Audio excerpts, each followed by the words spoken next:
Hi, my name is Daniel Walsh, and I'll be discussing the BF3 radiation detector and how it operates and tells reactor power. The BF3, named from the gas inside the detector, which is boron trifluoride, is used at startup or source range in a nuclear reactor.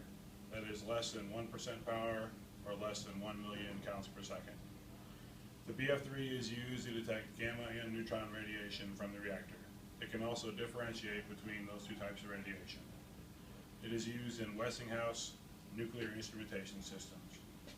The BF3 is essential in contributing to a safe startup in a nuclear plant. The different aspects of the BF3 I wanted to discuss are the physical design, how the detector works, and why and how it measures and differentiates gamma and neutron radiation.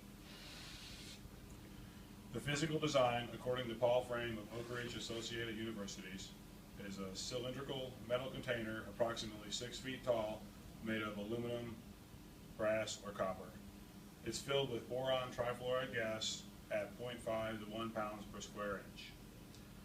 There are two wires going to the can, the negative wire, or the cathode, and the positive wire, or the anode.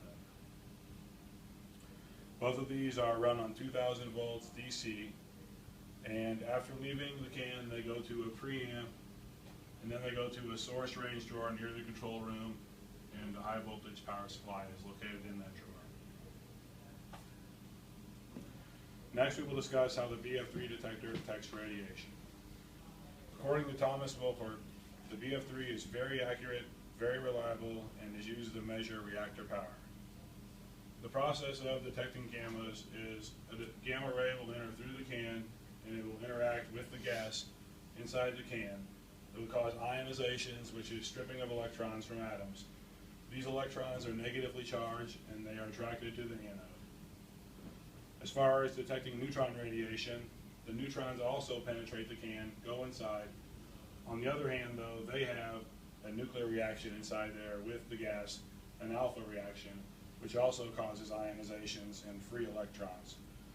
These free electrons cause current flow, also known as current spikes, waveforms, or pulses, and they are attracted to the positive side of the anode, and they travel to the preamp. Once they get to the preamp, there's a transformer inside the preamp. The transformer completely nullifies the 2,000 volts DC signal, which leaves 0 volts DC, and it also amplifies the gamma and neutron pulses so they're more easily read. Upon leaving the preamp, heading towards the control room, or the source range drawer near the control room, you have 0 volts DC and only the pulses caused by the gamma and neutron radiation.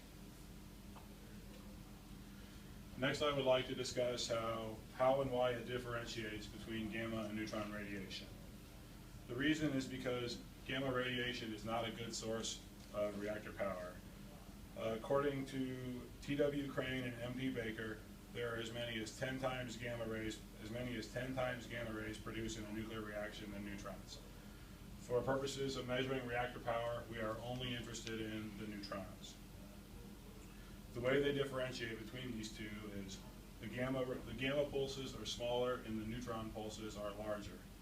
So in this electronics drawer over here, there's some electronic stuff in there that's able to tell the difference in the size of pulses, and it isolates the neutron pulses only. An important note is on this 2,000 volt DC supply from the high voltage supply, if you get above 2,400 volts DC, it has an effect to where it increases the size of the pulses of the gamma rays, but it does not affect the neutron noise. So if you get to about 2,400 volts or so, then you won't be able to distinguish between gammas and neutrons anymore. After the gamma pulses are removed by the source range electronics, the neutron pulses are sent to the control room.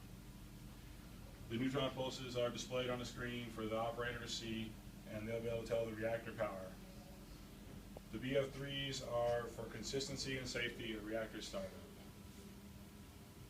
Remember, without the BF3, we could not safely start a nuclear reactor.